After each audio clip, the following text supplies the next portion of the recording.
ನಮಸ್ಕಾರ ಸ್ನೇಹಿತರೆ, ಎಲ್ಲರಿಗೂ ಸ್ಟಡಿಸ್ ಕನ್ನಡ ಯೂಟ್ಯೂಬ್ ಚಾನಲ್ಗೆ ಸ್ವಾಗತ. ಸ್ನೇಹಿತರನ್ನ ಇವತ್ತಿನ ವಿಡಿಯೋದಲ್ಲಿ ಮೇ 31 ಒಂದು ಕನ್ನಡ ಬಿಡಿಸೋಣ ಸ್ಟಾರ್ಟ್ ಮಾಡೋಕ್ಕಿಂತ ಮುಂಚಿತವಾಗಿ ಯಾರಾದರೂ ನಮ್ಮ ಚಾನಲ್ಗೆ ಸಬ್ಸ್ಕ್ರೈಬ್ ಆಗಿಲ್ಲ ಅಂದರೆ ಚಾನಲ್ನ ಸಬ್ಸ್ಕ್ರೈಬ್ ಮಾಡಿ, ಶೇರ್ ಮಾಡಿ, ಲೈಕ್ ಮಾಡಿ ಮತ್ತು ಬೆಲ್ ಐಕನ್ನ ಕ್ಲಿಕ್ ಮಾಡಿ. ಬಿಕಾಸ್ ನಮ್ಮ ವಿಡಿಯೋ ಅಪ್ಲೋಡ್ ಮಾಡಿದಾಗ ನಿಮಗೆ ಬೇಗನೆ ನೋಟಿಫಿಕೇಶನ್ ಬರುತ್ತೆ. ಒಳ್ಳೆ ಜೋಶೊಂದಿಗೆ ಇವತ್ತಿನ ಒಂದು ಕನ್ನಡ ಬಿಡಿಸೋಣ ಸ್ಟಾರ್ಟ್ ಮಾಡೋಣ. ನೋಡಿ, ಮೊದಲನೇ ಪ್ರಶ್ನೆ ಅಂತ ಕೇಳಿದೆ ನೋಡಿ. 3D ಪ್ರಿಂಟೆಡ್ ಎಂಜಿನ್ ಬಳಸಿ ಅಗ್ನಿಬಾನ್ ಎಂಬ ರಾಕೆಟ್ ಉಡಾವಣೆ ಮಾಡಿದ ವಿಶ್ವದ ಮೊದಲ ಕಂಪನಿ ಯಾವುದು ಅಂತ ಪ್ರಶ್ನೆಯನ್ನ ಕೇಳಿದ್ದಾರೆ. ಅದಕ್ಕೆ ಸರಿಯಾಗಿರ್ತಕ್ಕಂಥ ಉತ್ತರ ಯಾವುದಂದ್ರೆ ದಟ್ ಈಸ್ 4ನೇ option, Agnikul Cosmos is the right answer. ನೋಡಿ, ಇದು ಬಹಳ ಇಂಪಾರ್ಟೆಂಟ್ ಆಗಿರ್ತಕ್ಕಂಥ ಪ್ರಶ್ನೆ, ಅರ್ಥ ಆಯ್ತಾ? ನಿಮಗೆ ಮುಂದೆ ಬರ್ತಕ್ಕಂಥ ಎಕ್ಸಾಮ್ ಅಲ್ಲಿ ಇದರ ಮೇಲೆ ಪಕ್ಕಾ ಒಂದು ಕ್ವಶನ್ ಬರ್ಬೋದು, ಅರ್ಥ ಆಯ್ತಾ? ನಿಮ್ಗೆ KS ತಗೊಂಡ್ರೆ KS ಒಂದು ಪ್ರಿಲಿಮ್ಸ್ ಎಕ್ಸಾಮಿನೇಷನ್ ಅಲ್ಲಿ ಪೇಪರ್ 2 ಅಡಿಯಲ್ಲಿ ಸೈನ್ಸ್ ಅಂಡ್ ಟೆಕ್ನಾಲಜಿ ಅಡಿಯಲ್ಲಿ ಇದು ಬಹಳ ಇಂಪಾರ್ಟೆಂಟ್ ಆಗಿರ್ತಕ್ಕಂಥ ಇನ್ಫಾರ್ಮೇಶನ್ ಮತ್ತು ಬಹಳ ಇಂಪಾರ್ಟೆಂಟ್ ಆಗಿರ್ತಕ್ಕಂಥ ಕ್ವಶನ್. ಇಲ್ಲಿ 3 ವಿಷಯ ಗಮನಿಸಬೇಕಾಗಿರ್ತಕ್ಕಂಥ ವಿಷಯ. ಏನು ವಿಷಯ ಅಂದರೆ ಅಗ್ನಿಬಾನ್ ಎಂಬುದು ಒಂದು ಅಂದ್ರೆ ಇದು ಒಂದು ರಾಕೆಟ್. ಈ ರಾಕೆಟ್ ನ ಒಂದು ವಿಶೇಷತೆ ಏನಂದ್ರೆ 3D ಪ್ರಿಂಟೆಡ್ ಇಂಜಿನ್ ಅನ್ನ ಹೊಂದಿರತಕ್ಕಂಥದ್ದು, ಅರ್ಥ ಆಯ್ತಾ? ಸೊ ವಿಶ್ವದ ಮೊದಲ ಕಂಪನಿ, ಅರ್ಥ ಆಯ್ತಾ? ಈ ರಾಕೆಟ್ ಅನ್ನ ಉಡಾವಣೆ ಮಾಡಿದ ವಿಶ್ವದ ಮೊದಲ ಕಂಪನಿ ಯಾವುದಂದ್ರೆ ಅಗ್ನಿಕುಲ್ ಕಾಸ್ಮೋಸಿಸ್ ಅಂತಕ್ಕಂಥದ್ದು. ಸೊ ಯಾವುದು 3D ಪ್ರಿಂಟೆಡ್ ಎಂಜಿನ್ ಬಳಸಿ ಅಗ್ನಿಬಾನ್ ಅಂತಕ್ಕಂಥ ರಾಕೆಟ್ ಉಡಾವಣೆ ಮಾಡಿದ ವಿಶ್ವದ ಮೊದಲ ಕಂಪನಿ ಅಗ್ನಿಕುಲ್ ಅಂತಕ್ಕಂಥದ್ದು, ಅರ್ಥ ಆಯ್ತಾ? ಹಾಗಾದರೆ ಇದು ಒಂದು ಸಾರ್ವಜನಿಕ ವಲಯದ ಕಂಪನಿ ಅಥವಾ ಖಾಸಗಿ ವಲಯದ ಕಂಪನಿ ಅಂದ್ರೆ ಇದು ಖಾಸಗಿ ವಲಯದ ಒಂದು ಕಂಪನಿ ಆಗಿರ್ತಕ್ಕಂಥದ್ದು. ಅದಲ್ಲದೆ ನಿಮಗೆ ಈ ತರ ಪ್ರಶ್ನೆನ ಕೂಡ ಕೇಳಬಹುದು. ಯಾವ ತರ ಪ್ರಶ್ನೆ ಅಂದ್ರೆ 3D ಪ್ರಿಂಟೆಡ್ ಎಂಜಿನ್ ಬಳಸಿ ಅಗ್ನಿಬಾನ್ ಎಂಬ ರಾಕೆಟ್ ಉಡಾವಣೆ ಮಾಡಿದ ವಿಶ್ವದ ಮೊದಲ ದೇಶ ಯಾವುದು ಅಂತಾನು ಕೂಡ ಪ್ರಶ್ನೆ ಕೇಳಬಹುದು. ಅವಾಗ ಯಾವುದಂದ್ರೆ ಭಾರತ ಇದಕ್ಕೆ ಸರಿಯಾಗಿರ್ತಕ್ಕಂಥ ಉತ್ತರವಾಗುತ್ತೆ. ಸೊ ಇವತ್ತೈದರ ಮೇಲೆ ಪ್ರಶ್ನೆನೇ ಯಾಕೆ ಕೇಳಲಾಗಿದೆ ಅಂದ್ರೆ ಪ್ರೀವಿಯಸ್ ನಾನು ಒಂದು ವಿಡಿಯೋದಲ್ಲಿ ಕೂಡ ನಿಮಗೆ ಹೇಳಿದ್ದೆ, ಬಟ್ ಈಗಲೂ ಕೂಡ ನಾವು ಇದನ್ನ ನಿಮಗೆ ಯಾಕೆ ಹೇಳ್ತಾ ಇದ್ದೇನೆ, ಇತ್ತೀಚೆಗೆ ಏನಾಗಿದೆ ಅಂದ್ರೆ ಇದನ್ನ ಯಶಸ್ವಿಯಾಗಿ ಒಂದು ಉಡಾವಣೆಯನ್ನ ಮಾಡಲಾಗಿದೆ ಅಗ್ನಿಬಾನ್ ಅಂತಕ್ಕಂಥ ರಾಕೆಟ್. ನೋಡ್ರಿ, ಖಾಸಗಿ ಕಂಪನಿಯ ಒಂದು ಸಾಹಸ, ವಿಶ್ವದ ಮೊದಲ 3D ಪ್ರಿಂಟೆಡ್ ರಾಕೆಟ್ ಹಾರಿಸಿದ ಭಾರತ, ಗಗನಕ್ಕೆ ಚಿಗಿದ ಅಗ್ನಿಬಾನ್ ಅಂತಕ್ಕಂಥದ್ದು ನ್ಯೂಸ್ ಪೇಪರ್ ಆರ್ಟಿಕಲ್ ಕಾಣಿಸಿಕೊಂಡಾಗ ಸೊ ಇದರ ಮೇಲೆ ಪ್ರಶ್ನೆಯನ್ನು ಕೇಳಲಾಗಿದೆ. ಇದರ ಕುರಿತು ಡಿಸ್ಕಷನ್ ಮಾಡ್ತಾ ಹೋಗೋಣ. ನೋಡಿ, ದೇಶದ ಬಾಹ್ಯಾಕಾಶದ ಕ್ಷೇತ್ರವನ್ನ ಖಾಸಗಿ ವಲಯಕ್ಕೆ ಮುಕ್ತಗೊಳಿಸಿದ ಬಳಿಕ ಅಂತರಿಕ್ಷ ವಲಯದಲ್ಲಿ ಮಹತ್ತರ ಸಾಧನೆಯೊಂದು ಇತ್ತೀಚೆಗೆ ನಡೆದಿದೆ, ಅರ್ಥ ಆಯ್ತಾ? ನೋಡಿ, ಇಲ್ಲಿ ಒಂದು ಗಮನಿಸಬೇಕಾಗಿರ್ತಕ್ಕಂಥ ವಿಷಯ ಏನಂದ್ರೆ ಸೊ ಯಾವುದೇ ಆಗಿರಲಿ, ಐದರ್ ಇಟ್ ಕ್ಯಾಪಿಟಲಿಸ್ಟ್, ಅರ್ಥ ಆಯ್ತಾ? ಕ್ಯಾಪಿಟಲಿಸ್ಟ್ ಆದರೂ ಆಗಿರಲಿ ಅಥವಾ ಸೋಷಲಿಸ್ಟ್ ಆದರೂ ಆಗಿರಲಿ ಅಥವಾ ಮಿಕ್ಸ್ಡ್ ಆಗಿರಲಿ, ಸೊ ಅದರಲ್ಲಿ ಏನಿರುತ್ತೆ ಅಂದ್ರೆ ಅಡ್ವಾಂಟೇಜಸ್ ಡಿಸ್ಅಡ್ವಾಂಟೇಜು ಎರಡೂ ಇರುತ್ತೆ. ಸೊ ಈ ಒಂದು ಕ್ಯಾಪಿಟಲಿಸ್ಟ್ ಇಂದ ಅಂದ್ರೆ ಖಾಸಗೀಕರಣ ಮಾಡೋದ್ರಿಂದಾಗಿ ನೋಡ್ರಿ ಇದೊಂದು ಏನಾಗಿದೆ ಅಂದ್ರೆ ಬಾಹ್ಯಾಕಾಶ ಕ್ಷೇತ್ರಕ್ಕೆ ಈ ಒಂದು ಖಾಸಗಿ ಪ್ಲೇಯರ್ಸ್ಗಳನ್ನ, ಖಾಸಗಿ ಎಂಟರ್ಪ್ರಿನರ್ಗಳನ್ನ ಓಪನ್ ಅಪ್ ಮಾಡಲಾಗಿದೆ. ಸೊ ಇದರಿಂದಾಗಿ ನೋಡಿ ಇಂಥ ಒಂದು ಸಾಧನೆಯನ್ನ ಭಾರತ ಮಾಡಿರ್ತಕ್ಕಂಥದ್ದು ನಿಜವಾಗಲೂ ಕೂಡ ಹೆಮ್ಮೆ ಪಡ್ತಕ್ಕಂಥ ವಿಷಯ. ಈ ರೀತಿ 3D ಪ್ರಿಂಟೆಡ್ ಎಂಜಿನ್ ಬಳಸಿ ಅಗ್ನಿಬಾನ್ ಎಂಬ ರಾಕೆಟ್ ಅನ್ನ ಪ್ರಾಯೋಗಿಕವಾಗಿ ಉಡಾವಣೆ ಮಾಡಲಾಗಿದೆ, ಅರ್ಥ ಆಯ್ತಾ? ಈ ರೀತಿ 3D ಪ್ರಿಂಟೆಡ್ ಎಂಜಿನ್ ಅನ್ನು ರಾಕೆಟ್ ಒಂದರ ಬಳಸಿ ಉಡಾವಣೆ ಮಾಡಿದ್ದು ವಿಶ್ವದಲ್ಲೇ ಮೊದಲು, ಅರ್ಥ ಆಯ್ತಾ? ಆದುದರಿಂದ ನಾನು ಹೇಳಿದ್ದೇನೆ this is a very important unique fact about this launch ಅಂತಕ್ಕಂಥದ್ದು. ಮೊಟ್ಟ ಮೊದಲನೇ ಬಾರಿಗೆ 3D ಪ್ರಿಂಟೆಡ್ ಎಂಜಿನ್ ಬಳಸಿ ಅಗ್ನಿಬಾನ್ ಅಂತಕ್ಕಂಥ ರಾಕೆಟ್ ಅನ್ನ ಉಡಾವಣೆ ಮಾಡಿದ ಜಗತ್ತಿನ ಮೊದಲ ಯಾವುದಾದ್ರೂ ದೇಶ ಇದ್ರೆ ಅದು ಭಾರತ. ಜಗತ್ತಿನ ಮೊದಲ ಯಾವುದಾದ್ರೂ ಒಂದು ಕಂಪನಿ ಯಾವುದಂದ್ರೆ ಅಗ್ನಿಕುಲ್ ಕಾಸ್ಮೋಸಿಸ್ ಅಂತ ನಾವು ಹೇಳ್ತೀವಿ. ಇಸ್ರೋ ಪ್ರಾಬಲ್ಯ ಹೊಂದಿರುವ ಶ್ರೀಹರಿಕೋಟಾದಲ್ಲಿ ತಾನು ಹೊಂದಿರುವ ಉಡಾಯನ ನೆಲೆಯನ್ನು ಬಳಸಿಕೊಂಡು ಚೆನ್ನೈ ಮೂಲದ ಅಗ್ನಿಕುಲ್ ಕಾಸ್ಮೋಸ್ ಎಂದ ಬಾಹ್ಯಾಕಾಶದ ಒಂದು ಸ್ಟಾರ್ಟ್ಅಪ್ ಕಂಪನಿಯೊಂದು ಈ ಸಾಧನೆ ಮಾಡಿದೆ. ಸೊ ಇದೊಂದು ಒಂದು ಗಮನಿಸಬೇಕಾಗಿರ್ತಕ್ಕಂಥ ವಿಷಯ ಏನಂದ್ರೆ ಇಲ್ಲಿ so Agnikul Cosmos it doesn't have its own launch pad, ಅದಕ್ಕೆ ಯಾವುದೇ ಒಂದು ಸ್ವಂತ ಲಾಂಚ್ ಪ್ಯಾಡ್ ಅನ್ನ ಹೊಂದಿಲ್ಲ. ಬಟ್ ಎನಿಹೌ ಇದು ಇಸ್ರೋದ ಲಾಂಚ್ ಪ್ಯಾಡ್ ಆಗಿರ್ತಕ್ಕಂಥ ಶ್ರೀಹರಿಕೋಟವನ್ನ ಬಳಸಿಕೊಂಡು ಅಲ್ಲಿಂದಲೇ ರಾಕೆಟ್ ಅನ್ನ ಉಡಾವಣೆ ಮಾಡಿರ್ತಕ್ಕಂಥದ್ದು. ಇದು ಯಾವ ಮೂಲದ ಕಂಪನಿ ಆಗಿದೆ ಅಂದ್ರೆ ತಮಿಳುನಾಡು ಮೂಲದ ಕಂಪನಿ ಆಗಿದೆ. ಸೊ ಮೋರ್ ಸ್ಪೆಸಿಫಿಕಲಿ ಏನಂದ್ರೆ ಚೆನ್ನೈ ಮೂಲದ ಕಂಪನಿ. ಇದೊಂದು ಉಪಕಕ್ಷೆಗೆ ರಾಕೆಟ್ ಉಡಾವಣೆ ಮಾಡುವ ಪ್ರಯೋಗವನ್ನ ನಡೆಸಿ ಯಶಸ್ವಿಯಾಗಿದೆ. ಇಂಥ ಸಾಧನೆ ಮಾಡಿದ ದೇಶದ 2ನೇ ಕಂಪನಿ ಅಗ್ನಿಕುಲ್ ಆಗಿದೆ. ಒಟ್ಟಾರೆಯಾಗಿ ಈ ಉಪಗ್ರಹವನ್ನ, ಅರ್ಥ ಆಯ್ತಾ, ಉಪಗ್ರಹವನ್ನ ಉಪಕಕ್ಷೆಗೆ ಇರಿಸುವಲ್ಲಿ ಸಾಹಸ ಮಾಡಿದ ಭಾರತದ 2ನೇ ಕಂಪನಿಯಾಗಿದೆ, 2ನೇ ಖಾಸಗಿ ವಲಯದ ಉದ್ಯಮಿಯಾಗಿದೆ. ಯಾವುದು? ಅಗ್ನಿಕುಲ್ ಕಾಸ್ಮೋಸಿಸ್ ಅಂತಕ್ಕಂಥದ್ದು. ಈ ಹಿಂದೆ ಹೈದರಾಬಾದ್ ಮೂಲದ ಸ್ಕೈರೂಟ್ ಏರೋಸ್ಪೇಸ್ ಕಂಪನಿ ಉಪಕಕ್ಷಕ್ಕೆ ವಿಕ್ರಮ್ ಎಸ್ ಎಂಬ ರಾಕೆಟ್ ಅನ್ನ 2022 ನವೆಂಬರ್ನಲ್ಲಿ ಉಡಾವಣೆ ಮಾಡಿತ್ತು, ಆಯ್ತಾ. ನಾನು ನವೆಂಬರ್ಲಿ ಕೂಡ ಇದು ನಿಮಗೆ ಕ್ಲಾಸ್ ಮಾಡಿದ್ದೀನಿ. ಸೊ ಈಗಾಗಲೇ ಎಕ್ಸಾಮಲ್ಲೂ ಕೂಡ ಪ್ರೀವಿಯಸ್ KPSC ಎಕ್ಸಾಮಿನಲ್ಲಿ ಕೂಡ ಪ್ರಶ್ನೆನ ಕೇಳಿದ್ರು ಅದರ ಮೇಲೆ ವಿಕ್ರಮ್ ಎಸ್ ಮೇಲೆ, ಅರ್ಥ ಆಯ್ತಾ. ಸೊ ಸ್ಕೈರೂಟ್ ಏರೋಸ್ಪೇಸ್ ಅಂತಕ್ಕಂಥ ಕಂಪನಿ ಏನು ಮಾಡಿತ್ತು, ಫಸ್ಟ್ ಟೈಮ್ ಉಪಕಕ್ಷೆಗೆ ಉಪಗ್ರಹವನ್ನು ಇಡುವಲ್ಲಿ ಯಶಸ್ವಿ. ಆದರೆ ಉಪಗ್ರಹವನ್ನು ಉಪಕಕ್ಷೆಗೆ ಇಡುವಲ್ಲಿ ಯಶಸ್ವಿಯಾಗಿರ್ತಕ್ಕಂಥ ಭಾರತದ ಎರಡನೇ ಕಂಪನಿ ಯಾವುದಂದ್ರೆ ಅಗ್ನಿಕುಲ್ ಕಾಸ್ಮೋಸಿಸ್ ಅಂತ ನಾವು ಹೇಳ್ತೀವಿ. ಇದರ ಒಂದು ವಿಶೇಷತೆ ಯಾವ ಕಂಪನಿ, ಆಮೇಲೆ ಏನು ಸಾಧನೆ ಮಾಡಿದೆ ಅಂತಕ್ಕಂಥದ್ದು, ಮತ್ತು ಸ್ಕೈರೂಟ್ ಏರೋಸ್ಪೇಸ್ ಅಂತಕ್ಕಂಥದ್ದು ಯಾವ ರಾಕೆಟನ್ನು ಯಾವ ಉಪಗ್ರಹವನ್ನು ಉಡಾವಣೆ ಮಾಡಿತ್ತು ಅಂತಕ್ಕಂಥದ್ದು ಮಾಹಿತಿ ಗೊತ್ತಿರಬೇಕು. ಅಗ್ನಿಬಾನ್ ರಾಕೆಟ್ 2 ಹಂತಗಳನ್ನು ಹೊಂದಿದೆ, ಅರ್ಥ ಆಯ್ತಾ. ಅಗ್ನಿಬಾನ್ ಅಂತಕ್ಕಂಥ ರಾಕೆಟ್ ಇದು ಎಷ್ಟು ಹಂತಗಳು ಹೊಂದಿದೆ, 2 ಹಂತಗಳು. 300 kg ವರೆಗಿನ ತೂಕವನ್ನು 700 ಕಿಲೋಮೀಟರ್ ಎತ್ತರದವರೆಗೆ ಕಕ್ಷೆವರೆಗೆ ಒಯ್ಯುವ ಒಂದು ಸಾಮರ್ಥ್ಯವನ್ನು ಹೊಂದಿದೆ, ಅರ್ಥ ಆಯ್ತಾ. 300 kg ಇರ್ತಕ್ಕಂಥ ವೇಟ್ ಅನ್ನ 700 ಕಿಲೋಮೀಟರ್ ಎತ್ತರದವರೆಗೆ ತಗೊಂಡೋಗೋ ಒಂದು ಸಾಮರ್ಥ್ಯ ಹೊಂದಿರತಕ್ಕಂಥ ರಾಕೆಟ್ ಅದು. ಅಗ್ನಿಕುಲ್ ಕಂಪನಿಯು ಸೆಮಿ ಕ್ರಯೋಜೆನಿಕ್ ಎಂಜಿನ್, ದ್ರವ ಹಾಗೂ ಅನಿಲ ಇಂಧನಗಳನ್ನು ಬಳಸಿಕೊಳ್ಳುತ್ತದೆ, ಅರ್ಥ ಆಯ್ತಾ. ನಾನು 2 ಹಂತದ ರಾಕೆಟ್ ಅಂತ ಹೇಳಿದ್ದೀನಿ. ಸೊ 2 ಹಂತದ ರಾಕೆಟ್ ಅಂದರೆ there should have be propulsion system ಇರಬೇಕಲ್ವಾ. ಪ್ರಪಲ್ಷನ್ ಅಂದರೆ ಇಂಧನ ಬೇಕೇ ಬೇಕು. ಮೇಲ್ಗಡೆ ಹೋಗ್ಬೇಕಂದ್ರೆ ಈ ಭೂಮಿಯ ಒಂದು ಎಸ್ಕೇಪ್ ವೆಲಾಸಿಟಿಯನ್ನು ದಾಟಿ ಹೋಗ್ಬೇಕಂದ್ರೆ, ಭೂಮಿಯ ಗುರುತ್ವಾಕರ್ಷಣೆಯನ್ನು ದಾಟಿ ಹೋಗ್ಬೇಕಾದ್ರೆ ಸೊ ಆ ರಾಕೆಟ್ಗೆ ಒಂದು ಎಸ್ಕೇಪ್ ವೆಲಾಸಿಟಿಯನ್ನು ಕೊಡಬೇಕಾಗುತ್ತೆ, ಅರ್ಥ. ಆ ಎಸ್ಕೇಪ್ ವೆಲಾಸಿಟಿ ಕೊಡಬೇಕಂದ್ರೆ ಅದು ಅಷ್ಟೊಂದು ಫಾಸ್ಟಾಗಿ ಭೂಮಿಯಿಂದ ಹೋಗ್ಬೇಕಂದ್ರೆ, ಗುರುತ್ವಾಕರ್ಷಣ ಬಲವನ್ನು ಮೀರಿ ಹೋಗ್ಬೇಕಂದ್ರೆ it has to be energy. So energy ಅದರಿಂದ ಸಿಗುತ್ತೆ, ಫ್ಯೂಲಿಂದ ಸಿಗುತ್ತೆ. ಅಲ್ಲಿ ಬಳಸುವ ಒಂದು ಫ್ಯೂಲ್ ಒಂದು ಗಮನಿಸಬೇಕಾಗಿರ್ತಕ್ಕಂಥ ವಿಷಯ ಏನಂದ್ರೆ ಕ್ರಯೋಜೆನಿಕ್, ಅರ್ಥ ಆಯ್ತಾ. Semi cryogenic, not completely cryogenic, ಅರ್ಥ ಆಯ್ತಾ. ಸೊ ಕ್ರಯೋಜೆನಿಕ್ ಅಂದ್ರೆ ಏನಂದ್ರೆ ಇಲ್ಲಿ ಕ್ರಯೋಜೆನಿಕ್ ಅಂತಕ್ಕಂಥ ಪದನ it is a very low degree Celsius ಅಂತ ಅರ್ಥ. -0.05 ಈ ತರ ಒಂದು ಮೈನಸ್ ಅಲ್ಲಿ ಇರ್ತಕ್ಕಂಥ ಟೆಂಪರೇಚರ್ನ ಮೇಂಟೈನ್ ಮಾಡೋ ಒಂದು ಕಂಡೀಷನ್ಗೆ ಕ್ರಯೋಜೆನಿಕ್ ಅಂತ ಹೇಳ್ತೀವಿ. ಸೊ ಆ ಕ್ರಯೋಜೆನಿಕ್ದಲ್ಲಿ ದ್ರವ ಹಾಗೂ ಅನಿಲ ಇಂಧನಗಳನ್ನ ಬಳಸಿಕೊಳ್ಳುತ್ತದೆ, ಅರ್ಥ. ಇಲ್ಲಿ ಕ್ರಯೋಜೆನಿಕ್ ಅಲ್ಲಿ ಏನ್ ಮಾಡಲಾಗುತ್ತೆ ಅಂದ್ರೆ ಬರೀ ಅನಿಲ ರೂಪವನ್ನ ತಗೊಂಡಿರ್ತದೆ, ಅಂದ್ರೆ ಹೈಡ್ರೋಜನ್ ಆಗಿರ್ಬೋದು ಅಥವಾ ಆಕ್ಸಿಜನ್ ಆಗಿರ್ಬೋದು. ಇವು ಏನು ಮಾಡ್ತಂದ್ರೆ ವೆರಿ ಲೋ ಟೆಂಪರೇಚರ್ ತಗೊಂಡು ದ್ರವ ರೂಪದಲ್ಲಿ ಮೇಂಟೈನ್ ಮಾಡಲಾಗುತ್ತೆ. ಬಟ್ ಇಲ್ಲಿ ಸೆಮಿ ಕ್ರಯೋಜೆನಿಕ್ದಲ್ಲಿ ಏನು ಮಾಡಾಗ್ತಂದ್ರೆ ಸ್ವಲ್ಪ ದ್ರವ ಮತ್ತು ಅನಿಲ, ಕಂಪ್ಲೀಟ್ಲಿ ಅನಿಲ ಇರ್ತಕ್ಕಂಥದ್ದು ಯೂಸ್ ಮಾಡಲ್ಲ, ದ್ರವ ಹಾಗೂ ಅನಿಲ ಎರಡನ್ನ ಬಳಸಿ ಸೆಮಿ ಕ್ರಯೋಜೆನಿಕ್ ಒಂದು ಪ್ರಪಲ್ಷನ್ ಅನ್ನ ಇಲ್ಲಿ ಯೂಸ್ ಮಾಡಲಾಗುತ್ತೆ. ಈ ರೀತಿ ತಂತ್ರಜ್ಞಾನವು ಇಸ್ರೋವು ಕೂಡ ಇವರಿಗೆ ಹೊಂದಿಲ್ಲ, ಅರ್ಥ ಆಯ್ತಾ. ಸೆಮಿ ಕ್ರಯೋಜೆನಿಕ್ ಹೊಂದಿದೆ, ಬಟ್ ಸೆಮಿ ಕ್ರಯೋಜೆನಿಕ್ ಒಂದು ತಂತ್ರಜ್ಞಾನ ಇಸ್ರೋನು ಕೂಡ ಹೊಂದಿರಲಿಲ್ಲ. ಬಟ್ ಈ ಕಂಪ್ನಿ ಹೊಂದಿರತಕ್ಕಂಥದ್ದು ಇಟ್ ಇಸ್ ಭಾರತ ಹೆಮ್ಮೆ ಪಡ್ತಕ್ಕಂಥ ವಿಷಯ. ನೆಕ್ಸ್ಟ್ ನೋಡ್ರಿ, ಯಾರು ನಮ್ಮ ಮ್ಯಾಗಝಿನ್ಸ್ಗಳನ್ನು ತಗೊಂಡಿಲ್ಲ, ಯಾರು ನಿಮಗೆ ಕಂಟಿನ್ಯೂಸ್ ಕ್ಲಾಸ್ಗಳನ್ನು ಕೇಳೋಕ್ಕಾಗಿಲ್ಲ, ನಮ್ಮ ಮ್ಯಾಗಝಿನ್ಸ್ಗಳನ್ನು ತಗೋಬಹುದು. ಒಂದು ಮಂತಿಗೆ 40 ಆಗುತ್ತೆ. 2023 ಜಾನ್ ಟು ಏಪ್ರಿಲ್ 2024 640 ಆಗುತ್ತೆ. 2022 ಜಾನ್ ಟು ಏಪ್ರಿಲ್ 2024 1140 ಆಗುತ್ತೆ. ಫೋನ್ಪೇ, ಗೂಗಲ್ ಪೇ, ಪೇಟಿಎಂ, ಭೀಮ್ ಪೇ ಮುಖಾಂತರ ನಂಬರ್ಗೆ ಪೇ ಮಾಡೋದನ್ನು ವಾಟ್ಸಪ್ ಅಥವಾ ಟೆಲಿಗ್ರಾಮ್ ಮುಖಾಂತರ ಪೇಮೆಂಟ್ ರಿಸಿಪ್ಟ್ ಕಳಿಸ್ರೆ ನಮ್ಮ ನೋಟ್ಸ್ಗಳನ್ನು ತಮಗೆ ಸಾಫ್ಟ್ ಫಾರ್ಮ್ಯಾಟಲ್ಲಿ ಕಳಿಸ್ತೀವಿ. ಇನ್ನು ಸುಮಾರು ಜನ ಕೇಳ್ತಾ ಇದ್ರು, ಸರ್ ನಾವು VAO ಓದ್ತಾ ಇದ್ದೀವಿ, ವಿಲೇಜ್ ಅಕೌಂಟೆಂಟಿಗೆ ಓದ್ತಾ ಇದ್ದೀವಿ, ನೀವು 2023 ಜನವರಿಯಿಂದ ನಾವು ತಗೋಬೇಕು ಅಥವಾ 2022ರಿಂದ ಓದಬೇಕು ಅಥವಾ ಇದೇ ವರ್ಷದಿಂದ ಓದಬೇಕು? ನೋಡಿ, ನಿಮಗೆ ನಾ ಏನು ರೆಫರ್ ಮಾಡ್ತಾ ಇದ್ದೇನೆ ಅಂದರೆ 2023 ಜನವರಿಯಿಂದ ಓದ್ಕೊಳ್ಳಿ ಅಂತ ಹೇಳ್ತಾ ಇದ್ದೀನಿ. ಯಾಕೆ ನಾನು ಹೇಳ್ತಾ ಇದ್ದೇನೆ ಅಂದರೆ ಕಳೆದ ನೀವು PSI ಎಕ್ಸಾಮಿನೇಷನನ್ನು ತಗೊಳ್ರಿ. ಸೊ PSI ಎಕ್ಸಾಮಿನೇಷನಲ್ಲಿ ಸುಮಾರು ನೀವು ಅಲ್ಲಿ ಗಮನಿಸಿದಾಗ approximately 40 questions are current affairs. ಅಷ್ಟು ಕ್ವಶನ್ಸ್ಗಳು ಕರೆಂಟ್ ಅಫೇರ್ಸ್ ಲಿಂಕ್ ಮತ್ತು ಕರೆಂಟ್ ಅಫೇರ್ಸ್ ಕ್ವಶನ್ಸ್ ಇದ್ದು. ಸೊ ಅವೆಲ್ಲ ಏನು ಮಾಡಿದರೆ ಕಳೆದ ಒಂದು ವರ್ಷದಿಂದ ಕೆಲವರು ಓದಿರ್ತಾರೆ, ಬಟ್ 1.5 ವರ್ಷದಿಂದ ಯಾರು ಹೋಗಿರ್ತಾರೆ, ಸೊ ಈಗ ಒಂದು ವಿಶೇಷವಾಗಿರ್ತಕ್ಕಂಥ ಬೆನಿಫಿಟ್ ಇದ್ದೇ ಇರುತ್ತೆ ಎಕ್ಸಾಮಲ್ಲಿ. ಸೊ ನಾನು ಅದಕ್ಕೆ ಹೇಳ್ತಾ ಇದ್ದೀನಿ, ಕಾಂಪಿಟೇಷನ್ ಜಾಸ್ತಿ ಆಗಿದೆ. ಸೊ ಕಾಂಪಿಟೇಷನ್ ಜಾಸ್ತಿ ಆದಂಗೆ ಕ್ವಶನ್ಸು ಕೂಡ ಟಫ್ನೆಸ್ ಆಗಲ್ಲ, ಬಟ್ ಹಿಂದಿನ ಕ್ವಶನ್ಸ್ಗಳನ್ನು ಕೇಳ್ತಾರೆ 2023, 24. ಅವಾಗ ನೀವು ಇದೇ ರೀಸೆಂಟ್ ಇರೋದು ಹೋದರೆ ಎಕ್ಸಾಮಲ್ಲಿ ಯಾವುದು ಬಂತು ಅಂತ ಕನ್ಫ್ಯೂಸ್ ಆಗಬೇಡಿ.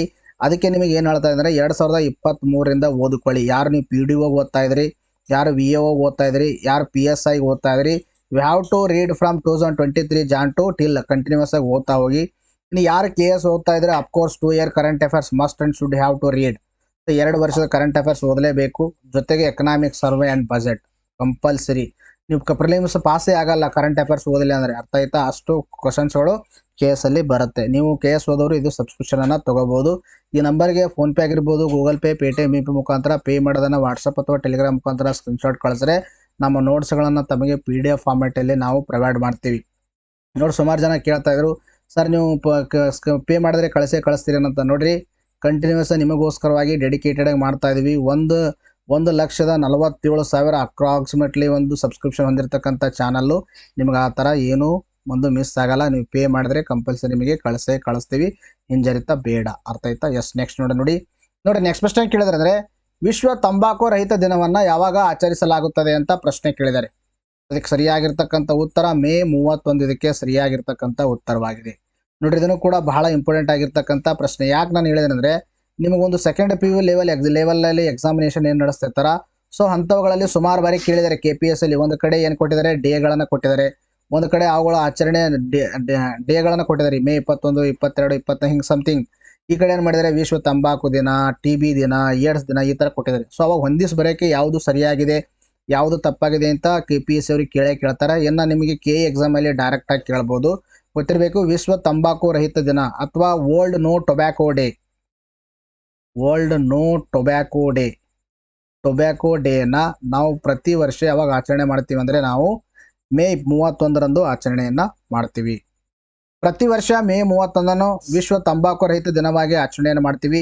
ವಿಶ್ವ ಆರೋಗ್ಯ ಸಂಸ್ಥೆ ವಿಶ್ವದ ಮಾನವ ಸಂಪತ್ತಿನ ರಕ್ಷಣೆ ಮಾಡುವುದಕ್ಕಾಗಿ 1987ನೇ ವರ್ಷದಿಂದ ಮೇ 31ನ್ನು ವಿಶ್ವ ತಂಬಾಕು ರಹಿತ ದಿನ ಎಂದು ಆಚರಿಸುತ್ತಾ ಬಂದಿದೆ. ಅರ್ಥ ಆಯ್ತಾ? ವಿಶ್ವ ಆರೋಗ್ಯ ಸಂಸ್ಥೆ ಏನು ಮಾಡ್ತಾ ಇದೆ, ಇದನ್ನು ಸೆಲೆಬ್ರೇಟ್ ಮಾಡ್ತಾ ಬಂದಿದೆ. ಇದೇನು ಮಾಡ್ತಾ ಇದೆ, ಸ್ಪಾನ್ಸರ್ಶಿಪ್ ಅನ್ನು ಮಾಡ್ತಾ ಬಂದಿದೆ 1987ರಿಂದ. ಅರ್ಥ ಆಯ್ತಾ? ಸೊ 2024ರ ಒಂದು ಧ್ಯೇಯವಾಕ್ಯ ಏನಾಗಿತ್ತು ಅಂದರೆ, protecting the childrens from tobacco industry to interference ಅಂತಕ್ಕಂಥದ್ದು 2024ರದ ಒಂದು ಥೀಮ್ ಆಗಿರ್ತಕ್ಕಂಥದ್ದು. ಈ ತಂಬಾಕಿನಲ್ಲಿ ಕಂಡುಬರ್ತಕ್ಕಂಥ ಒಂದು ವಿಷಕಾರಿ ವಸ್ತು ಯಾವುದಿರುತ್ತೆ ಅಂದರೆ ನಿಕೋಟಿನ್ ಅಂತಕ್ಕಂಥ ಒಂದು ವಸ್ತು ಇದರಲ್ಲಿ ಕಂಡು ಬರುತ್ತೆ. ಇಂಪಾರ್ಟೆಂಟು, ಎಕ್ಸಾಮಲ್ಲಿ ಕೇಳಿದ್ದಾರೆ. ಅರ್ಥ ಆಯ್ತಾ? ಇನ್ನು ಸಿಗರೇಟ್ನಲ್ಲಿ ಸರಿಸುಮಾರು 7ರಿಂದ 8 ಮಿಲಿಗ್ರಾಮ್ನಷ್ಟು ಟಾರ್ ಪ್ರಮಾಣವನ್ನು ಕಂಡುಹಿಡಿಯಲಾಗಿದೆ. ನೋಡಿ, ಅಷ್ಟು ಡೇಂಜರಸ್ ಸಿಗರೇಟ್ ಮತ್ತು ತಂಬಾಕು. 7ರಿಂದ 8 ಮಿಲಿಗ್ರಾಮ್ನಷ್ಟು ಟಾರ್ ಪ್ರಮಾಣವನ್ನು ಕಂಡು ಬಂದಿದ್ದು, ಕ್ಯಾನ್ಸರ್ ರೋಗಕ್ಕೆ ರಹದಾರಿ ನೀಡುವ ಟ್ರೈಸೋಮಿಕೋಟಿನ್ ಟ್ರೈಸೋಮಿಕೋಟಿನ್ ಅಂತಕ್ಕಂಥ ಒಂದು ವಸ್ತು ಕಂಡು ಬರುತ್ತೆ. ಸೊ ಇದು ಬಹಳ ಅಪಾಯಕಾರಿಯಾಗಿರ್ತಕ್ಕಂಥ ವಸ್ತು, ಅದು ಸಿಗರೇಟ್ನಲ್ಲಿ ಕೂಡ ಕಂಡು ಬರುತ್ತೆ ಅಂತಕ್ಕಂಥ ಕಂಡುಹಿಡಿದಿದ್ದಾರೆ. ಸೊ ಭಾರತದಲ್ಲಿ ಅತಿ ಹೆಚ್ಚು ತಂಬಾಕು ಬೆಳೆಯುವ ರಾಜ್ಯ ಯಾವುದಂದ್ರೆ ಆಂಧ್ರ ಪ್ರದೇಶ. ತಂಬಾಕು ಸಂಶೋಧನಾ ಕೇಂದ್ರ ಎಲ್ಲಿದ್ದಾರೆ, ರಾಜಮುಂಡ್ರಿ, ಆಂಧ್ರ ಪ್ರದೇಶ್. ಗೊತ್ತಿರಬೇಕು ಎಲ್ಲ ಫ್ಯಾಕ್ಟ್ಸ್ಗಳು. ನೋಡಿ, ಏನಂದ್ರೆ ನಿಮಗೆ ಸಿಂಪಲ್ ಆಗಿ ಈ ಒಂದು ನೀವು ಇದರಿಂದ ನಾನು ಏನು ಹೇಳಿದೆ, ಈಗ ತಂಬಾಕು ರಹಿತ ದಿನ ಅಂತ ನಾನು ಹೇಳಿದೆ. ಸೊ ಅವಾಗ ನೀವೇನು ತಿಳ್ಕೊಬೇಕು, ತಂಬಾಕು ರಹಿತ ದಿನ ಯಾವಾಗ ಆಚರಣೆ ಮಾಡ್ತೀವಿ, 2024ರ ಡೇ ಏನಾಗಿದೆ, ಥೀಮ್ ಏನಾಗಿದೆ, ಆಮೇಲೆ ಇದನ್ನು ಯಾವ ಸಂಸ್ಥೆ ಇದನ್ನು ಆಚರಣೆ ಮಾಡುತ್ತೆ ವರ್ಲ್ಡ್ ವೈಡು, ಆಮೇಲೆ ಈ ಒಂದು ತಂಬಾಕದಲ್ಲಿ ಕಂಡು ಬರ್ತಕ್ಕಂಥ ವಿಷಕಾರಿ ಅನಿಲ ಯಾವುದು, ಭಾರತದಲ್ಲಿ ಅತಿ ಹೆಚ್ಚು ತಂಬಾಕು ಬೆಳೆಯುವ ರಾಜ್ಯ ಯಾವುದು, ಇನ್ನು ಭಾರತದಲ್ಲಿ ಒಂದು ತಂಬಾಕು ಸಂಶೋಧನಾ ಕೇಂದ್ರ ಎಲ್ಲಿದೆ, ಇನ್ನು ಕರ್ನಾಟಕದಲ್ಲಿ ಅತಿ ಹೆಚ್ಚು ತಂಬಾಕನ್ನು ಬೆಳೆಯುವ ಜಿಲ್ಲೆ ಯಾವುದು ಅಂತಕ್ಕಂಥದ್ದು ಎಲ್ಲರೂ ಕಮೆಂಟ್ ಸೆಕ್ಷನಲ್ಲಿ ಉತ್ತರವನ್ನು ತಿಳಿಸಿ. ನಾನು ನಿಮ್ಮ ಕಡೆಯಿಂದ ಈ ಪ್ರಶ್ನೆಗೆ ಉತ್ತರವನ್ನು ಎಕ್ಸ್ಪೆಕ್ಟೇಷನ್ ಮಾಡ್ತೀನಿ. ನೋಡೋಣ ಎಷ್ಟು ಜನ ಒಂದು ಎಕ್ಯುರೇಟ್ ಆಗಿ ಒಂದು ಉತ್ತರವನ್ನು ಕೊಡ್ತೀರಾ. ಕರ್ನಾಟಕದಲ್ಲಿ ಅತಿ ಹೆಚ್ಚು ತಂಬಾಕನ್ನು ಬೆಳೆಯುವ ಜಿಲ್ಲೆ ಯಾವುದು ಅಂತಕ್ಕಂಥದ್ದು ನೀವು ಕಮೆಂಟ್ ಸೆಕ್ಷನಲ್ಲಿ ಉತ್ತರವನ್ನು ಕೊಡಿ. ಅದು ನೋಡಿದ್ರೆ ಈ ಒಂದು ಟಾಪಿಕ್ಗೆ ನಿಮಗೆ ಪರಿಪೂರ್ಣತೆಯನ್ನು ಸಿಗುತ್ತೆ. ನೆಕ್ಸ್ಟ್ ನೋಡಿ, ನೆಕ್ಸ್ಟ್ ಪ್ರಶ್ನೆ ಕೇಳಿದ್ರೆ ಅಂದರೆ FDIನ ವಿಸ್ತೃತ ರೂಪವೇನು ಅಂತ ಪ್ರಶ್ನೆಯನ್ನು ಕೇಳಿದ್ದಾರೆ. ಅದಕ್ಕೆ ಸರಿಯಾಗಿರ್ತಕ್ಕಂಥ ಉತ್ತರ ಯಾವುದಂದ್ರೆ ಫಾರಿನ್ ಡೈರೆಕ್ಟ್ ಇನ್ವೆಸ್ಟ್ಮೆಂಟ್ ಇದಕ್ಕೆ ಸರಿಯಾಗಿರ್ತಕ್ಕಂಥ ಉತ್ತರವಾಗಿದೆ. ನೋಡ್ರಿ, ಬಹಳ ಇಂಪಾರ್ಟೆಂಟ್ ಆಗಿರ್ತಕ್ಕಂಥ ಪ್ರಶ್ನೆ. ಇದ್ರ ಮೇಲೆ ಸುಮಾರು ಬಾರಿ ಎಕ್ಸಾಮಲ್ಲಿ ಕೇಳಿದ್ದಾರೆ. KPSCಯಲ್ಲಿ ಕೇಳಿದ್ದಾರೆ, ಆಮೇಲೆ ತದನಂತರ KEದಲ್ಲಿ ಕೂಡ ಕೇಳಿದ್ದಾರೆ. ಸೊ ಇಲ್ಲಿ ಏನಂದರೆ FDI ಅಂತಕ್ಕಂಥದ್ದು ಬರುತ್ತೆ. ಸೊ ಹಾಗಾದರೆ FDI ಅಂದರೆ ಏನಂದರೆ ತಮ್ಮೆಲ್ಲರೂ ಗೊತ್ತಿರುವ ಅದೇ 1991ರಲ್ಲಿ ನಾವು ಏನು ಮಾಡಿದೆವು ಅಂದರೆ ಒಂದು LPG ರಿಫಾರ್ಮನ್ನು ಜಾರಿಗೆ ತಂದಿವಿ. ಅಂದರೆ ಲಿಬರಲೈಸೇಷನ್, ಪ್ರೈವೇಟೈಸೇಷನ್, ಗ್ಲೋಬಲೈಸೇಷನ್. ಸೊ ಇಲ್ಲಿ ಗ್ಲೋಬಲೈಸೇಷನ್ ಮಾಡಿದ ತಕ್ಷಣ ಏನಾಯ್ತಂದರೆ ನಮ್ಮ ಒಂದು ಎಕಾನಮಿ, ಅರ್ಥಾತ್ ನಮ್ಮ ಎಕಾನಮಿ ಏನಾಯ್ತಂದರೆ ಇನಿಷಿಯಲಿ ಕ್ಲೋಸ್ಡ್ ಎಕಾನಮಿ ಆಗಿತ್ತು, ಕಂಪ್ಲೀಟ್ಲಿ ಅಂದರೆ 99% ಏನಾಗಿತ್ತು, ಕ್ಲೋಸ್ಡ್ ಎಕಾನಮಿ ಆಗಿತ್ತು. ಸೊ ಯಾವಾಗ ನಾವು LPG ರಿಫಾರ್ಮನ್ನು 1991ರಲ್ಲಿ ಇಂಟ್ರೊಡ್ಯೂಸ್ ಮಾಡಿದ್ವಿ, ಅವಾಗ ನಮ್ಮ ಎಕಾನಮಿಯನ್ನು ಏನು ಮಾಡಿದ್ವಿ ಅಂದರೆ ಓಪನ್ ಅಪ್ ಮಾಡಿದ್ವಿ. ಸೊ ಓಪನ್ ಅಪ್ ಮಾಡಿದ್ವಿ ಅಂದರೆ ಗ್ಲೋಬಲೈಸೇಷನ್ ಮಾಡಿದ್ವಿ. ಸೊ ಗ್ಲೋಬಲೈಸೇಷನ್ ಮಾಡಿದ್ವಿ ಅಂದರೆ ಅದರ ಅರ್ಥ ಏನಂದರೆ ನಾವು ವಿದೇಶಿ ಕಂಪನಿಗಳನ್ನು ನಮ್ಮ ದೇಶದಲ್ಲಿ ಹೂಡಿಕೆ ಮಾಡೋಕ್ಕೆ ನಾವೇನು ಮಾಡಿದ್ವಿ, ಅನುವನ್ನು ಮಾಡಿಕೊಟ್ವಿ. ಸೊ ಇದನ್ನು FDIದಲ್ಲಿ ಎರಡು ಬರುತ್ತೆ. ಒಂದು ಆಟೋಮೇಟಿವ್ ರೂಟ್ ಅಂತ ಬರುತ್ತೆ, ಇನ್ನೊಂದು ಕಂಟ್ರೋಲ್ಡ್ ರೂಟ್ ಅಂತ ಬರುತ್ತೆ. ಅರ್ಥ ಆಯ್ತಾ? ಒಂದು ಆಟೋಮೇಟಿವ್ ರೂಟ್, ಒಂದು ಕಂಟ್ರೋಲ್ ರೂಟ್. ಆಟೋಮೇಟಿವ್ ರೂಟ್ ಅಂದರೆ ಈ ಒಂದು ಯಾವುದೇ ಒಂದು ಫಾರಿನ್ ಕಂಪನಿ ನಿರ್ದಿಷ್ಟವಾಗಿರ್ತಕ್ಕಂಥ ಕ್ಷೇತ್ರದಲ್ಲಿ ಭಾರತದಲ್ಲಿ ಇನ್ವೆಸ್ಟ್ಮೆಂಟ್ ಮಾಡ್ತಿತ್ತಂದರೆ ಅದು ಯಾವ ಸರ್ಕಾರದಿಂದ ಪರ್ಮಿಷನ್ ತಗೊಳ್ಳದೆ ಡೈರೆಕ್ಟಾಗಿ ಮಾಡಿದ್ರೆ ಅದು ಆಟೋಮೇಟಿವ್ ರೂಟ್ ಅಂತ ಕರಿತೀವಿ. ಇನ್ನು ಸರ್ಕಾರದ ಮುಖಾಂತರ ಅದು ಏನಾದರೂ ಇನ್ವೆಸ್ಟ್ಮೆಂಟ್ ಮಾಡಿದ್ರೆ ಅದರ ಕಂಟ್ರೋಲ್ ರೂಟ್ ಅಂತ ನಾವು ಹೇಳ್ತೀವಿ. ಇದು ವಿದೇಶಿ ಕಂಪ್ನಿಗಳು ಬೇರೆ ದೇಶದಲ್ಲಿ ಯಾವುದೇ ಒಂದು ದೇಶದ ಕಂಪ್ನಿಗಳು ಇತರ ದೇಶಗಳಲ್ಲಿ ಇನ್ವೆಸ್ಟ್ಮೆಂಟ್ ಮಾಡಿದರೆ ಸೊ ಅದಕ್ಕೆ ನಾವೇನು ಕರಿತೀವಿ, FDI ಅಂತ ನಾವು ಹೇಳ್ತೀವಿ. ಅರ್ಥ ಆಯ್ತಾ? ಇದು ಲಾಂಗ್ ಟರ್ಮ್ ಆಗಿರ್ಬೇಕು, ಮತ್ತೆ ಶಾರ್ಟ್ ಟರ್ಮ್ ಅಲ್ಲ, ಲಾಂಗ್ ಟರ್ಮ್ ಆಗಿರಬೇಕು. ಸೊ ಆದ್ದರಿಂದ ನಾನು ಇದ್ರ ಮೇಲೆ ಪ್ರಶ್ನೆ ಯಾಕೆ ಕೇಳಿದ್ದೀನಿ ಅಂದರೆ ನೋಡಿ, ಸತತ ಇಳಿಕೆ ಹಾದಿಯಲ್ಲಿ ವಿದೇಶಿ ನೇರ ಹೂಡಿಕೆ ಅಂತಕ್ಕಂಥದ್ದು ನಿಮ್ಮ ಪ್ರಜಾವಾಣಿಯಲ್ಲಿ ಆರ್ಟಿಕಲ್ ಕೊಟ್ಟಿದ್ದಾರೆ. ಸೊ ಆದ್ದರಿಂದ ಇದ್ರ ಮೇಲೆ ಪ್ರಶ್ನೆಯನ್ನು ನಾನು ಕೇಳಿದ್ದೀನಿ. ಸೊ ಇಲ್ಲಿ ಇಂಪಾರ್ಟೆಂಟ್ ಆಗಿರ್ತಕ್ಕಂಥ ಕೆಲವೊಂದು ಡೇಟಾ ಪಾಯಿಂಟ್ಸ್ಗಳಿದ್ದಾವೆ, ಅವು ನಮ್ಮ ಎಕ್ಸಾಮ್ ದೃಷ್ಟಿಯಿಂದಾಗಿ ಇಂಪಾರ್ಟೆಂಟ್. ಟ್ರೆಂಡ್ ಕೇಳ್ತಾರೆ. ಆಮೇಲೆ ನಿಮಗೆ ಏನಂದರೆ ಈ ಒಂದು ಎಕನಾಮಿಕ್ ಸರ್ವೆಯಲ್ಲಿ ನಿಮಗೆ ಇನ್ವೆಸ್ಟ್ಮೆಂಟ್ ಅಂತಕ್ಕಂಥದ್ದು ಒಂದು ಟಾಪಿಕ್ ಇದೆ. ಸೊ ಅದರಲ್ಲಿ ಇರ್ತಕ್ಕಂಥ ಒಂದು FDI ಇಂಪಾರ್ಟೆಂಟ್ ಆಗಿರ್ತಕ್ಕಂಥ ಫ್ಯಾಕ್ಟ್ಸ್ಗಳನ್ನು ನಿಮಗೆ ಏನು ಮಾಡ್ತಾ ಇದ್ದೆ ನಾನು ಈ ವಿಡಿಯೋದಲ್ಲಿ ಶೇರ್ ಮಾಡ್ತೀನಿ. ಅರ್ಥ ಆಯ್ತಾ? ನೋಡಿ, ಇತ್ತೀಚೆಗೆ ದೇಶದಲ್ಲಿನ FDIಗೆ ಸಂಬಂಧಿಸಿದಂಥ ದತ್ತಾಂಶಗಳನ್ನು ಕೇಂದ್ರ ಸರ್ಕಾರ ಏನು ಮಾಡಿದೆ, ಬಿಡುಗಡೆ ಮಾಡಿದೆ. ಸರ್ಕಾರದ ವರದಿಯ ಪ್ರಕಾರ ದೇಶದಲ್ಲಿ ಎಲ್ಲಾ ಸ್ವರೂಪದ FDI ಇಳಿಕೆಯಾಗಿದೆ. ಅರ್ಥ ಆಯ್ತಾ? ಎಲ್ಲಾ ಸ್ವರೂಪದ FDI ಅರ್ಥ ಆಯ್ತಾ? ಅದು FEI ಅದನ್ನು ಆಗಿರ್ಬೋದು, ಫಾರಿನ್ ಪೋರ್ಟ್ಫೋಲಿಯೋ ಇನ್ವೆಸ್ಟ್ಮೆಂಟರ್ ಆಗಿರ್ಬೋದು, ಅಥವಾ ಎಲ್ಲಾ ಸ್ವರೂಪದ ಅಂದರೆ ಇದು ಆಟೋಮೇಟೆಡ್ ರೂಟರ್, ಕಂಟ್ರೋಲ್ ರೂಟರ್, ವಿವಿಧ ಕ್ಷೇತ್ರಗಳಲ್ಲಿ ಏನಾಗಿದೆ, ಒಟ್ಟಾರೆಯಾಗಿ FDI ಪ್ರಮಾಣ ಭಾರತದಲ್ಲಿ ಕಡಿಮೆಯಾಗಿದೆ. 2022-23ನೇ ಆರ್ಥಿಕ ವರ್ಷದಲ್ಲಿ FDI ರೂಪದಲ್ಲಿ ದೇಶಕ್ಕೆ ಒಟ್ಟು $7,135 ಕೋಟಿ ಏನಾಗಿತ್ತು ಅಂದರೆ FDI ಹರಿದು ಬಂದಿತ್ತು 2022-23ನೇ ಸಾಲಿನಲ್ಲಿ. 2023-24ನೇ ಆರ್ಥಿಕ ವರ್ಷದಲ್ಲಿ FDI ರೂಪದಲ್ಲಿ ಹೂಡಿಕೆಯಾದ ಬಂಡವಾಳ $7,095 ಕೋಟಿ ಆಗಿತ್ತು. It means that what you indicating from last 2 years, ಫ್ರಮ್ 2023 to 2023-24 ಏನಾಗಿದೆ, FDI ಏನಾಗಿದೆ, FDI ಒಳಹರಿವು ಏನಾಗಿದೆ, ಡಿಕ್ರೀಸ್ ಆಗಿದೆ. This trend is you have to remember. KS ಎಕ್ಸಾಮಿಗೋಸ್ಕರ ಈ ಟ್ರೆಂಡ್ ಗೊತ್ತಿರಬೇಕು ನಮಗೆ. ಅರ್ಥ ಆಯ್ತಾ? ಹಾಗಾದರೆ ಎಷ್ಟು ಪರ್ಸೆಂಟೇಜ್ ಇಳಿಕೆ ಆಗಿದೆ ಅಂದರೆ ಇದು 1% ಇಳಿಕೆ ಮಾತ್ರ. ಆದರೆ ಹಿಂದಿನ 4-5 ಆರ್ಥಿಕ ವರ್ಷಗಳಿಗೆ ಹೋಲಿಸಿದರೆ ಈ ಇಳಿಕೆ ಪ್ರಮಾಣ ಅತಿ ಹೆಚ್ಚು. ಅರ್ಥ ಆಯ್ತಾ? Comparing with the previous consecutive 4-5 ವರ್ಷ ಕಂಪೇರ್ ಮಾಡಿದಕ್ರ ಇವೊಂದು 1% ಕಡಿಮೆ ಆದರೂ ಕೂಡ ಪ್ರೀವಿಯಸ್ ಇಯರ್ಗೆ ಕಂಪೇರ್ ಮಾಡಿದಾಗ it is a huge number ಅಂತ ಹೇಳ್ತೀವಿ. ದೇಶದ ಆರ್ಥಿಕ ಬೆಳವಣಿಗೆಯು ನಿಧಾನಗತಿಯಲ್ಲಿ ಇದ್ದ 2019-20ನೇ ಆರ್ಥಿಕ ವರ್ಷದಲ್ಲಿ $7,439 ಕೋಟಿ ಎಷ್ಟು FDI ಆಗಿತ್ತು. 2019-20ರಲ್ಲಿ ಕೋವಿಡ್ ಇತ್ತು. ಇವೊಂದು ಆ ಸಂದರ್ಭದಲ್ಲಿ ಏನಂದರೆ FDI ಒಳಹರಿವು $7,439 ಕೋಟಿ ಇತ್ತು. ಬಟ್ ಇವಾಗ 2023-24ರಲ್ಲಿ ಏನಿದೆ ನೋಡಿ, ಇಲ್ಲಿ ಜಸ್ಟ್ ಹೇಳಿದೆ ನೋಡಿ, ಏನಂದರೆ 7,000 ಕೋಟಿ ಬಂದಿದೆ ಅಪ್ರಾಕ್ಸಿಮೇಟ್ಲಿ.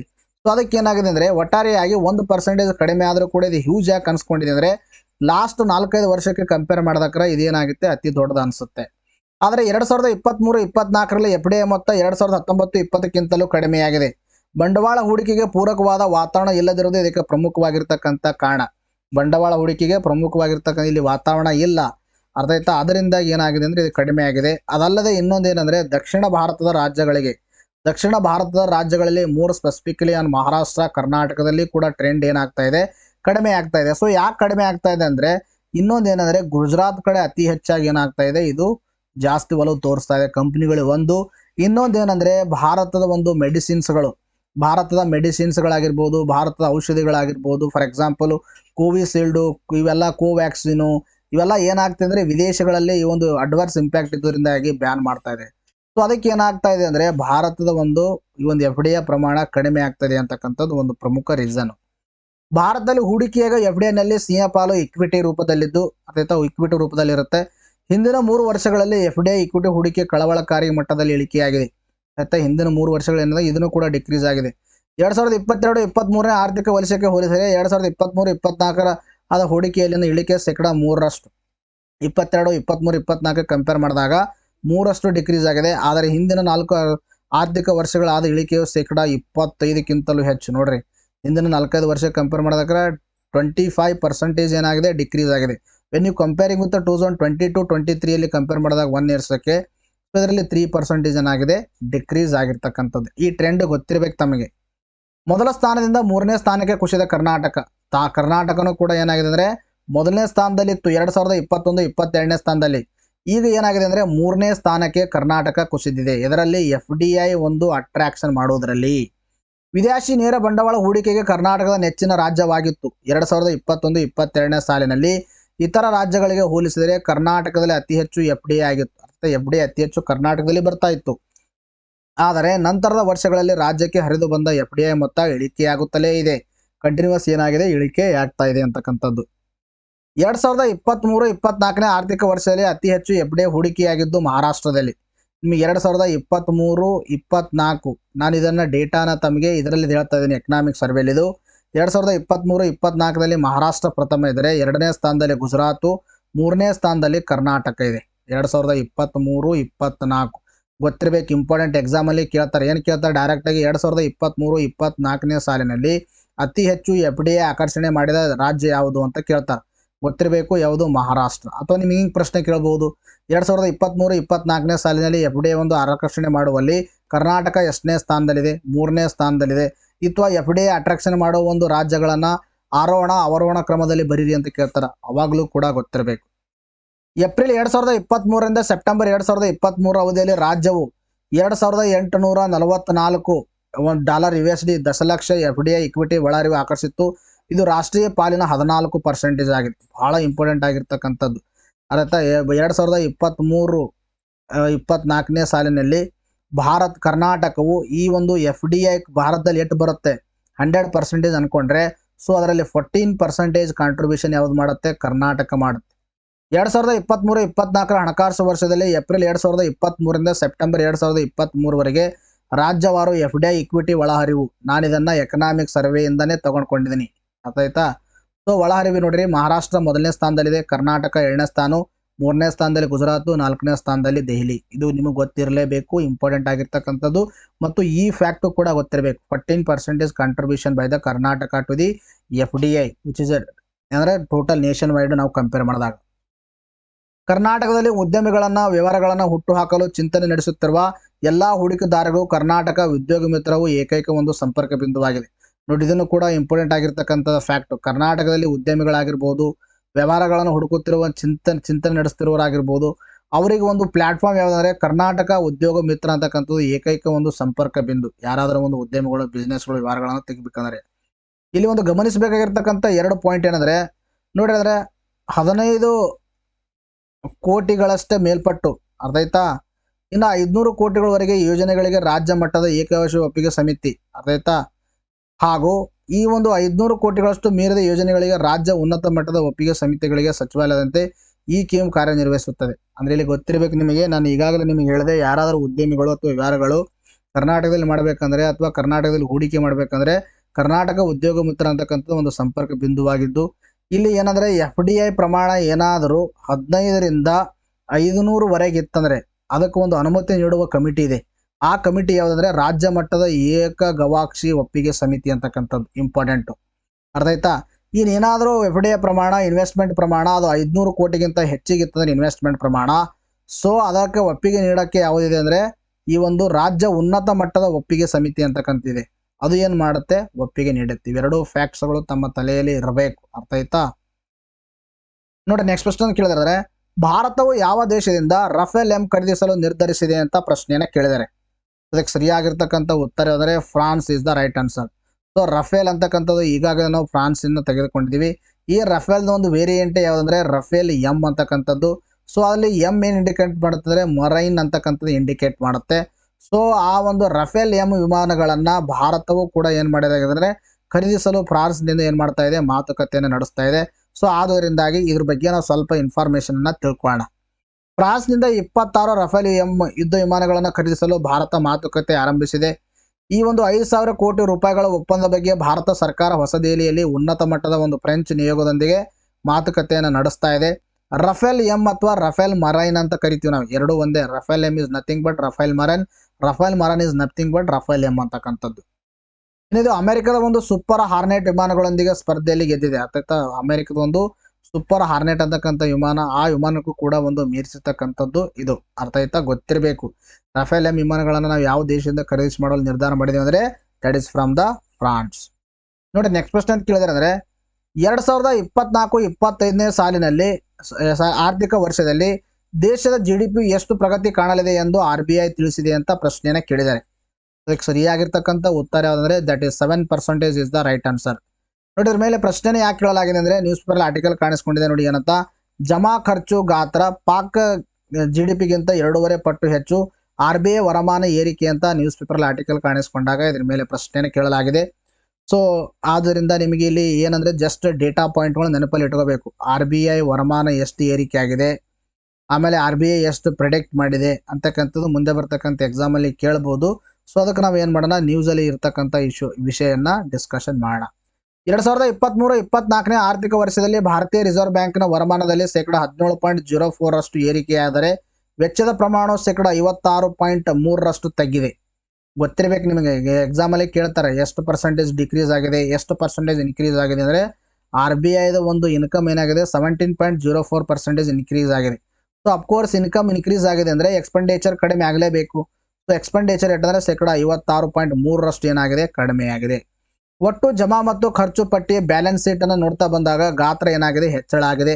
ಅಫ್ಕೋರ್ಸ್ ಹೆಚ್ಚಳ ಆಗಲೇಬೇಕು, ಯಾಕಂದರೆ ಇನ್ಕಮ್ ಹೆಚ್ಚಾಗಿದೆ, ಎಕ್ಸ್ಪೆಂಡಿಚರ್ ಕಡಿಮೆಯಾಗಿದೆ. 2022-23ನೇ ಆರ್ಥಿಕ ವರ್ಷದಲ್ಲಿ 2.35 ಲಕ್ಷ ಕೋಟಿ ವರಮಾನ ಗಳಿಸಿತ್ತು ಯಾವುದು, RBI.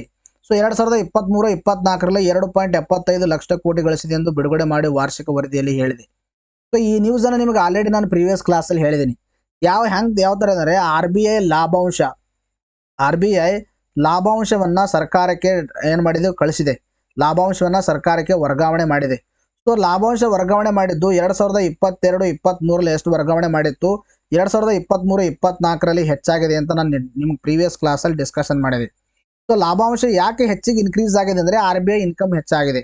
RBI ಇನ್ಕಮ್ ಹೆಚ್ಚಾಗಲು RBI ಎಕ್ಸ್ಪೆಂಡಿಚರ್ ಕಡಿಮೆಯಾಗಿದೆ. ಸೊ ಎಷ್ಟು ಹೆಚ್ಚಾಗಿದೆ ಅಂದರೆ 2.75 ಲಕ್ಷ ಕೋಟಿ 2023-24ರಲ್ಲಿದ್ದರೆ 2022-23ರಲ್ಲಿ 2.35 ಲಕ್ಷ ಕೋಟಿ ಆಗಿತ್ತು.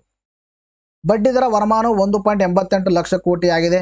ವಿದೇಶಿ ಸೆಕ್ಯೂರಿಟಿಗಳಿಂದ 65,327 ಕೋಟಿ ಬಡ್ಡಿ ವರಮಾನವನ್ನು RBI ಗಳಿಸಿರ್ತಕ್ಕಂಥದ್ದು. These data point are not important, but you have to remember some overall. ನಿಮಗೆ ಥೀಮ್ ಗೊತ್ತಿರಬೇಕು ಯಾವ ಥರ ಇದೆ ಅಂತ. ತುರ್ತು ನಿಧಿಗೆ 42,820 ಕೋಟಿ ಏನಾಗಿದೆ, ನೀಡಲಾಗಿದೆ. 2023 ಮಾರ್ಚ್ ಅಂತ್ಯಕ್ಕೆ RBIನ ಒಂದು ಜಮಾ ಖರ್ಚು ಪಟ್ಟಿಯು ಮತ್ತು 63.45 ಲಕ್ಷ ಕೋಟಿ ಆಗಿತ್ತು. ಆದರೆ ಪ್ರಸಕ್ತ ವರ್ಷದ ಮಾರ್ಚ್ ಅಂತ್ಯಕ್ಕೆ 70.47 ಲಕ್ಷ ಕೋಟಿ ಆಗಿದೆ. ಅರ್ಥ ಒಟ್ಟಾರೆಯಾಗಿದ್ದು ಬ್ಯಾಲೆನ್ಸ್ ಶೀಟ್ ನೋಡೋದಕ್ರ ಇದು ಬ್ಯಾಲೆನ್ಸ್ ಶೀಟ್ 63.45 ಆಗಿತ್ತು, ಇದು 70.47 ಲ್ಯಾಕ್ ಆಗಿದೆ. ಒಟ್ಟು 7.02 ಲಕ್ಷ ಕೋಟಿ ಸೇರ್ಪಡೆಯಾಗಿದ್ದು ಒಟ್ಟಾರೆ ಶೇಕಡ ಎಷ್ಟು 11.08ರಷ್ಟು ಏನಾಗಿದೆ, ಏರಿಕೆ ಆಗಿರ್ತಕ್ಕಂಥದ್ದು. ಇಷ್ಟು ಮಾಹಿತಿ ತಮ್ಮ ತಲೆಯಲ್ಲಿ ಇರಬೇಕು, ಎಷ್ಟು ಏರಿಕೆ ಆಗಿದೆ ಅಂತಕ್ಕಂಥದ್ದು. ಇನ್ನು ಮುಂದಿನ ಡೇಟಾ ಪಾಯಿಂಟ್ಗಳಿದಾವೆ. ಸೊ ಇದನ್ನು ಸ್ಕ್ರೀನ್ಶಾಟ್ ತೊಗೊಂಡು ಒಂದು ಬಾರಿ ನೋಡ್ಕೊಳ್ಳಿ, ಅರ್ಥ ಆಯ್ತಾ. ಎಸ್, ನೆಕ್ಸ್ಟ್ ನೋಡಿ. ನೆಕ್ಸ್ಟ್ ಏನಿದಾವೆ ಅಂದರೆ ಆನ್ಲೈನ್ಸ್ ಇದೆ. ಮೊದಲೇ ಪ್ರಶ್ನೆ, ಇತ್ತೀಚೆಗೆ ಸುದ್ದಿಯಲ್ಲಿ ಕಂಡುಬರುವ ರುದ್ರಮ್ 2 ಗಾಳಿಯಿಂದ ಮೇಲ್ಮೈ ಕ್ಷಿಪಣಿಯನ್ನು ಯಾವ ಸಂಸ್ಥೆ ಅಭಿವೃದ್ಧಿಪಡಿಸಿದೆ ಅಂತ ಪ್ರಶ್ನೆಯನ್ನು ಕೇಳಿದ್ದಾರೆ. ಸರಿಯಾಗಿರ್ತಕ್ಕಂಥ ಉತ್ತರ DRDO. ಇತ್ತೀಚೆಗೆ FICCI ಯಾವ ಸ್ಥಳದಲ್ಲಿ ಕೋಲ್ಡ್ ಚೈನ್ ಮತ್ತು ಲಾಜಿಸ್ಟಿಕ್ಸ್ ಶೃಂಗಸಭೆ ಆಯೋಜಿಸಿದೆ ಅಂತ ಪ್ರಶ್ನೆ ಕೇಳಿದರೆ ಇದಕ್ಕೆ ಸರಿಯಾಗಿರ್ತಕ್ಕಂಥ ಉತ್ತರ ನವದೆಹಲಿ.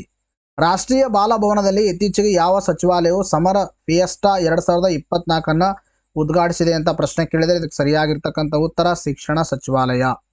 ಇತ್ತೀಚೆಗೆ ಸುದ್ದಿಯಲ್ಲಿ ಕಾಣಿಸಿಕೊಂಡ K9 ವಜ್ರ ಎಂದರೇನು ಅಂತ ಪ್ರಶ್ನೆನ ಕೇಳಿದ್ದಾರೆ. ಅದಕ್ಕೆ ಸರಿಯಾಗಿರ್ತಕ್ಕಂಥ ಉತ್ತರ ಇದೊಂದು ಸ್ವಯಂ ಚಾಲಿತ ಫಿರಂಗಿ. ಇಂಪಾರ್ಟೆಂಟ್ ನೋಡ್ರಿ. ಎಸ್, ಇವತ್ತಿಗೆ ವಿಡಿಯೋನ ಮುಗಿಸೋಕ್ಕಿಂತ ಮುಂಚಿತವಾಗಿ ನಿಮಗೋಸ್ಕರವಾಗಿ ಡೆಡಿಕೇಟೆಡ್ ಆಗಿ ನಾವು ವಿಡಿಯೋಸ್ಗಳನ್ನು, ಇಂಥ ಕ್ವಾಲಿಟಿ ವಿಡಿಯೋಸ್ಗಳನ್ನು ತಮಗೆ ಕೊಡ್ತಾ ಇದ್ದೀವಿ. ನೀವು ಮಾಡಬೇಕಾಗಿರೋದು ಒಂದೇ ಕೆಲಸ ಏನಂದರೆ ವಿಡಿಯೋಸ್ಗಳನ್ನು ಆದಷ್ಟು ನಿಮ್ಮ ಫ್ರೆಂಡ್ಸ್ಗಳಿಗೂ ಶೇರ್ ಮಾಡಿ, ಅವರಿಗೂ ಕೂಡ ಹೆಲ್ಪ್ ಆಗಲಿ. ಮತ್ತು ವಿಡಿಯೋಸ್ಗಳನ್ನು ಲೈಕ್ ಮಾಡೋದನ್ನು ಮರಿಬೇಡಿ, ಶೇರ್ ಮಾಡಿ, ಅರ್ಥ ಆಯ್ತಾ. ಆದಷ್ಟು ನಿಮ್ಮ ಫ್ರೆಂಡ್ಸ್ಗಳಿಗೆ ಶೇರ್ ಮಾಡಿ. ನೀವು ಎಷ್ಟು ಶೇರ್ ಮಾಡ್ತೀರಿ, ಎಷ್ಟು ಲೈಕ್ ಮಾಡ್ತೀರಿ, ಅದು ನಮಗೇನು ಕೊಡುತ್ತೆ, ಮೋಟಿವೇಶನ್ ಕೊಡುತ್ತೆ. ಇನ್ನೂ ನಿಮಗೇನಂದರೆ ಇದಕ್ಕಿಂತಲೂ ಹೆಚ್ಚಿನಾಗಿರ್ತಕ್ಕಂಥ ಕಂಟೆಂಟು ಕೂಡ ಪ್ರೊವೈಡ್ ಮಾಡೋ ಒಂದು ಆ ಶಕ್ತಿ ದೇವರು ನಮಗೇನು ಕೊಡ್ತಾನೆ. ಅದಕ್ಕೆ ನೀವೇನು ಮಾಡಬೇಕಾಗೋ ವಿಡಿಯೋಗಳನ್ನು ಶೇರ್ ಮಾಡಿ ಮತ್ತು ಲೈಕ್ ಮಾಡಿ ಅಂತ ಹೇಳುತ್ತಾ ಇವತ್ತಿನ ವಿಡಿಯೋನ ಮುಗಿಸ್ತೀನಿ. ಮತ್ತೆ ಮುಂದಿನ ವಿಡಿಯೋದಲ್ಲಿ ಭೇಟಿ ಆಗ್ತೀನಿ. Thank you friends, take care, bye.